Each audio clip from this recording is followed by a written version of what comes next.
Vous êtes au fond du trou, vous avez l'impression que vous êtes dans une impasse dans votre vie. Tout paraît brouillard, en brume. Vous avez l'impression que vous ne savez plus par quel chemin aller. Alors, que faire? C'est vrai que dans la vie, on peut se retrouver quelquefois dans des situations qui paraissent compliquées, où vraiment on a l'impression qu'il n'y a pas de chemin. On peut être dans un emploi qu'on n'aime vraiment plus, mais on a des crédits, on a plein de choses. Alors on se dit qu'on on ne peut pas le quitter. Tout le monde nous dit que c'est la crise. On est vraiment coincé professionnellement parlant. En tout cas, on a cette sensation. On peut se retrouver dans un couple aussi comme cela, où on a des enfants, il y a la famille, il y a une vie, mais on n'est plus bien dans ce couple. Et on a vraiment l'impression qu'on est coincé, qu'on ne peut rien décider. On peut être aussi seul, vouloir rencontrer l'amour, mais on a plein d'habitudes, on n'a pas tellement le temps au travail aussi, on a des croyances, on a des peurs, on a vraiment l'impression que devant nous, c'est un mur. Alors je pourrais en trouver d'autres, des situations où on a cette impression qu'on est au fond du trou, on peut être déprimé, ne plus avoir envie de rien, et vivre comme une répétition, comme si chaque matin on doit répéter la même chose et qu'on n'a pas le choix. Voilà, on n'a pas le choix, la vie c'est ainsi, on perd le sens. Et ça nous fait vraiment souffrir. Et j'ai vécu moi-même cette situation plusieurs fois, même dans ma vie, professionnellement, à un moment, et aujourd'hui je suis ici. J'ai vécu cela dans ma vie sentimentale aussi, comme mon épouse est décédée et que vraiment devant moi, je ne voyais plus comment les choses pouvaient changer. Et pourtant je suis là aujourd'hui. Donc on peut se dire, oui, il y a un moment dans la vie où on a l'impression qu'on est au fond du trou, et c'est très souffrant. On a l'impression que devant nous, il y a un mur, et qu'il est infranchissable. On peut avoir l'impression qu'on est dans un tunnel, dans un brouillard, et que c'est sans fin, et qu'on n'en sortira jamais. Alors que faire quand on est dans cette situation? La première des choses, je crois que c'est de ne rien faire parfois. De savoir que, bien dans la vie, oui, on fait des traversées du désert quelquefois. Il ne s'agit pas de se débattre, il ne s'agit pas de vouloir à tout prix en sortir rapidement, comme un marin qui serait dans une tempête où il faut à tout prix, je dirais, faire des choses. Non, parfois, on ne fait rien, on se laisse aller, on laisse les jours passer même s'ils ne sont pas faciles. On ne s'agite pas, on observe. On regarde ses émotions, on regarde ce qui se passe autour de nous. Et comme le dit bien Khalil Gibran, quelquefois on peut avoir l'impression qu'on est en train de dériver comme un bateau au milieu d'eau où il y a des récifs, où il y a des rochers. On pourrait couler, mais on ne coule pas. On est juste à flot. On boit la tasse, mais on ne coule pas. Donc parfois ne rien faire peut être une solution temporaire pour comprendre, pour essayer de regarder un petit peu autour de nous. Parce que quelquefois, c'est vrai, quand on est au fond du trou, on a les lunettes noires, on est devenu sourd et aveugle. On ne voit plus rien, on n'entend plus rien. On ne voit même pas des signes autour de nous, tellement on peut être centré sur notre souffrance. Parce que la souffrance fait qu'on est souvent centré sur soi.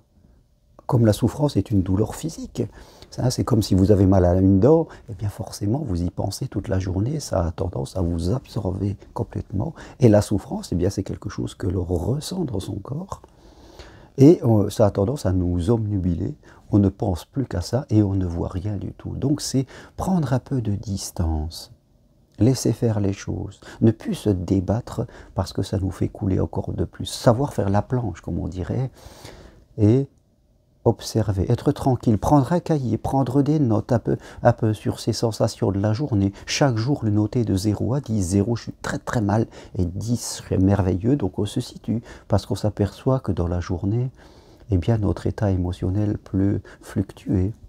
Peut-être qu'on peut faire quelques petites choses simples qui nous apportent un peu des plaisirs, des petits plaisirs très simples. Aller au cinéma, avec, boire un coup. Mais c'est déjà bien pour rester à flot. Donc on ne fait rien, on laisse passer le temps, on observe, on entend, on écoute et on se fait des petits plaisirs pour le gagner du temps. Ça, c'est important.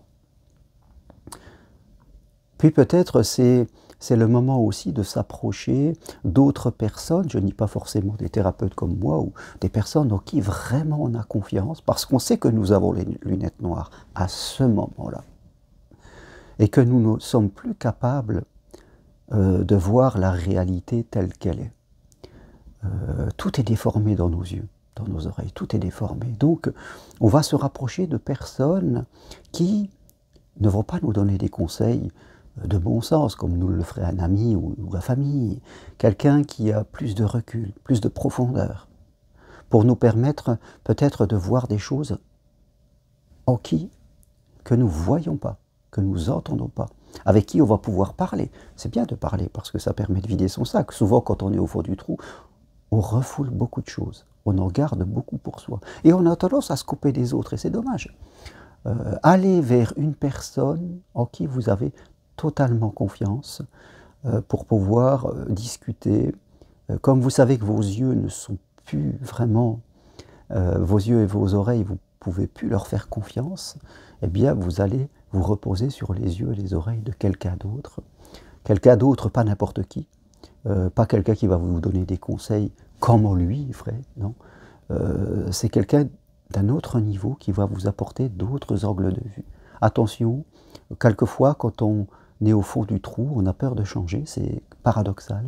On a peur d'aller vers les autres, on a peur de demander conseil, parce qu'on est dans une ligne de flottaison, on a peur de descendre encore plus bas. Donc c'est important de se rapprocher de quelqu'un vraiment d'essentiel, une personne ressource. Après, quelquefois, quand on a l'impression qu'on est coincé dans sa vie, hein, que ce soit professionnel ou sentimental, c'est bien de s'offrir, je dirais, une sortie de zone, c'est-à-dire faire quelque chose de complètement différent, sans prendre de décision. Hein. C'est, la plupart du temps, les gens qui viennent marcher sur le chemin de Compostelle avec moi pendant 4-5 jours, eh bien, ils veulent sortir de leur environnement, prendre de la distance.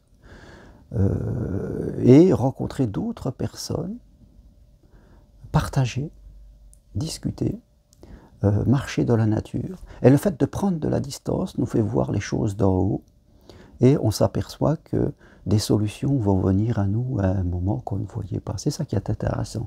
C'est voilà, vivre une expérience différente sans prendre aucune décision dans votre vie. Donc, prendre du recul.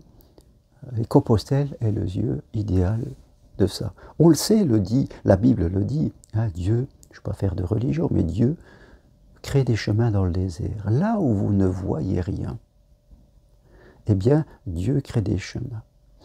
Parfois, dans d'autres livres spirituels, on dit « remets ton problème à l'univers, remets ton problème à Dieu de l'univers, et regarde ce qu'il va t'envoyer comme réponse. » On arrête de se fier à sa propre intelligence. On fait des demandes de solutions et on observe. Voilà d'autres solutions qu'on peut mettre en place. On n'est jamais vraiment au fond du trou. Même si ça paraît inextricable, on trouve toujours des chemins. L'important, c'est se remettre en route, tout doucement, en faisant des choses, en demandant, en venant sur Compostelle, en faisant des choses assez simples pour avoir du retour. Moi-même, c'est ce que j'ai fait. D'ailleurs, j'ai fait le chemin de Compostelle pendant 30 jours quand j'étais dans cette période sombre après le décès de mon épouse. Et ça m'a permis de prendre du recul et d'être là aujourd'hui. Donc, puis j'ai changé de travail, changé de région, changé de vie sentimentale. Tout a été complètement bousculé, effondré dans ma vie. Et pourtant, je suis là aujourd'hui avec vous. Donc, je me suis lancé en formation sans même savoir où allait ça mener. Vous voyez, je ne pouvais plus dans mon travail, mais je me suis lancé en formation en me disant, tiens, je verrai bien où ça me mène. J'ai fait les choses pour moi. Je suis allé marcher pour moi, pour prendre de la distance. J'ai posé des jours de congé. Voilà, j'ai fait quelque chose. Je n'ai pas pris de décision sur les choses les plus importantes, ce qui me mettait au fond du trou. Hein, ce qui composait mon mur, la vie professionnelle, la vie sentimentale. Je n'ai pas pris des décisions par rapport à ça parce que je ne pouvais pas, mais je me suis donné la permission de vivre autre chose pour prendre du recul, pour voir si, fait compte, dans ce mur, il n'y avait pas des fenêtres, des portes, et que je ne pouvais pas passer au-dessus. Donc, le message que je veux vous donner aujourd'hui, c'est qu'on peut avoir cette sensation d'être au fond du trou, qu'il n'y a aucune sortie, et pourtant il y en a. Simplement, on ne les voit pas.